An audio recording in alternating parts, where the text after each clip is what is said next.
Hello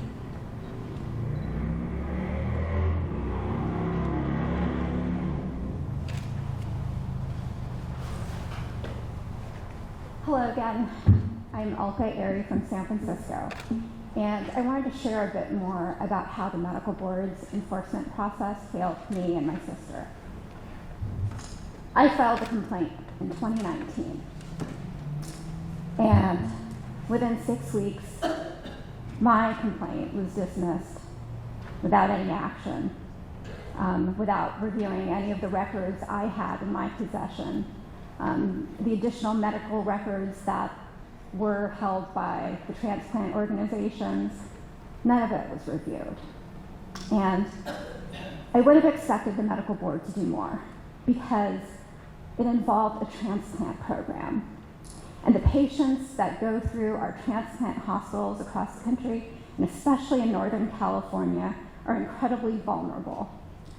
I don't know if you're aware of this, but in Northern California, we have only 2 lung transplant hospitals in the entire northern region of the state. If my sister had lived in New York City, she would have had access to 5 top transplant programs. She would have been concurrently listed at multiple hospitals. But she didn't have that choice because she lived in San Francisco, and there are only 2 hospitals. And as a result of a delayed diagnosis of heart failure and pulmonary hypertension, which are both incredibly easy to diagnose in a non-invasive way through an echocardiogram, that delayed diagnosis mattered because it meant she could only go to one hospital. It removed the choice of the other. And when that hospital failed to list her and failed to answer her, how in the world did she get to this condition? She had no choice. She had to trust the doctors who were standing in front of her, lying to her. And when she went into a second medically induced coma, and this time got placed on VA ECMO, I had to make these choices. And that's when I discovered that the doctors didn't disclose that she had heparin-induced thrombocytopenia, which is very easy to diagnose. They literally hid a test result from me. And if my sister's primary care doctor hadn't stepped forward and come to the ICU and asked, where is this test result? It's missing in the records, we wouldn't have known that she even had this condition. They didn't do anything.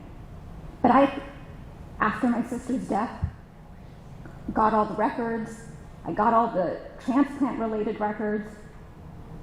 I thought I was going to have a chance to put forward to the medical board, we have a serious problem, especially in Northern California.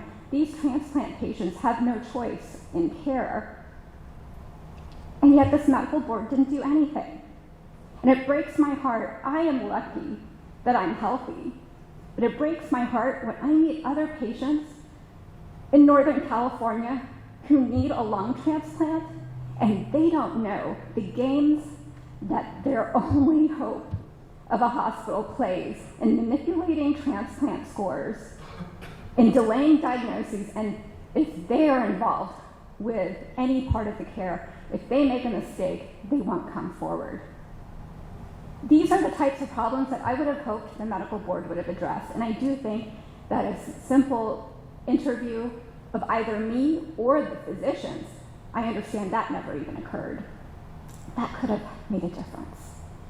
But the medical board failed me, and if we don't do anything more about it, I think that more especially vulnerable patients are going to suffer, and we have to change that.